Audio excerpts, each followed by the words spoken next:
What led to the rapid collapse of the Afghan government? Let's start by understanding the US and NATO withdrawal. For close to 2 decades, since the September 11th attacks in 2001, the United States and its NATO allies have been militarily entwined in Afghanistan. This was not just a conflict, but also an attempt at nation building in a land that had seen too much war. However, in February 2020, a pivotal decision was taken. An agreement was reached between the US government and the Taliban, the very group they had been fighting against. This agreement set the wheels in motion for the withdrawal of foreign troops. What was once a foreign military presence slowly started to fade, taking with it the sense of security it provided. As the last boots left the Afghan soil, it became clear that the balance of power was about to shift. With the decision made, the stage was set for a power shift in Afghanistan. As foreign troops withdrew, the Afghan security forces faced numerous challenges. Despite receiving substantial training and support from the international community, they were not immune to the ills that can plague any military force. Corruption infiltrated the ranks, eroding trust and efficiency. Low morale swept through the troops, fed by a sense of uncertainty and fear as they watched their international allies depart. Leadership problems compounded these issues, with a lack of clear direction and strategy leaving many feeling lost and unsupported. The struggle to maintain control was palpable. Each day brought with it new reports of territory lost to the Taliban, a relentless enemy exploiting every perceived weakness. Regions that once stood as symbols of progress and stability were gradually reclaimed by the insurgent group. Ghost fighters, high turnover, and a lack of training and equipment were additional challenges that haunted the Afghan forces. The estimated strength of 300,000 was far from reality, with experts suggesting the true number to be somewhere between 150,000 and 200,000. The cracks in the Afghan security forces were beginning to show, setting the stage for a rapid Taliban offensive. In the spring and summer of 2021, the Taliban seized the opportunity presented by the weakening Afghan forces. As the Afghan security apparatus crumbled, the Taliban sprang into action, launching a series of offensives across the country. Taking advantage of the Afghan government's weak military response, they captured key provincial capitals and border crossings, one after the other.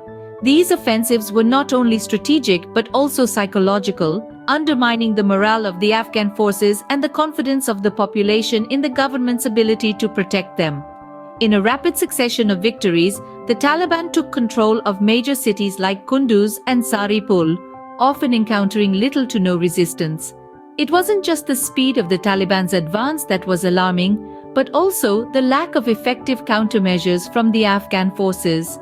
Despite their numerical strength, the Afghan military was plagued by issues such as high turnover and a lack of training and equipment, allowing the Taliban to exploit these weaknesses. This period marked a significant turning point in the conflict.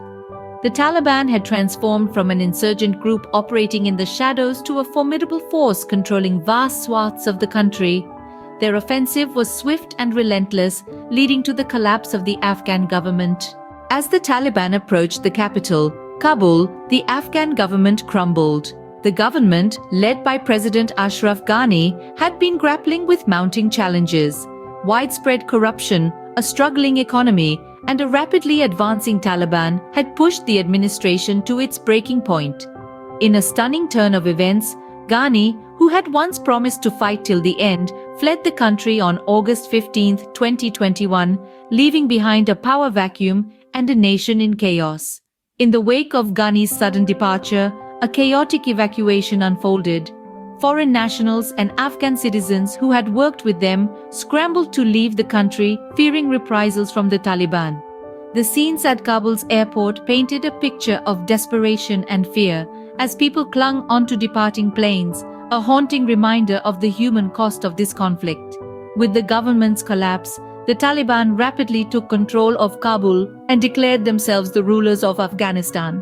The Taliban's takeover was met with global concern and condemnation. The international community watched with bated breath as the Taliban swiftly seized control, claiming the reins of a war-torn nation. Countries worldwide took immediate action to evacuate their citizens and Afghan allies, their departure marked by the roar of planes and the silent dread of the unknown. The swift shift of power sparked intense debates across international forums. The question at the heart of these discussions was how to engage with the Taliban-led government. The world was faced with a bitter reality.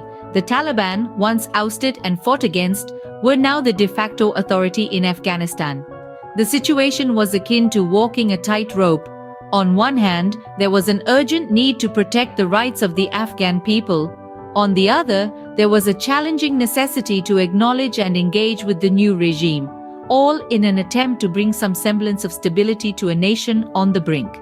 The return of the Taliban to power marked the end of a 2-decade-long international effort to stabilize and rebuild Afghanistan, leaving the world to ponder on the future of human rights, the role of women, and the potential for a resurgence of terrorism within the country.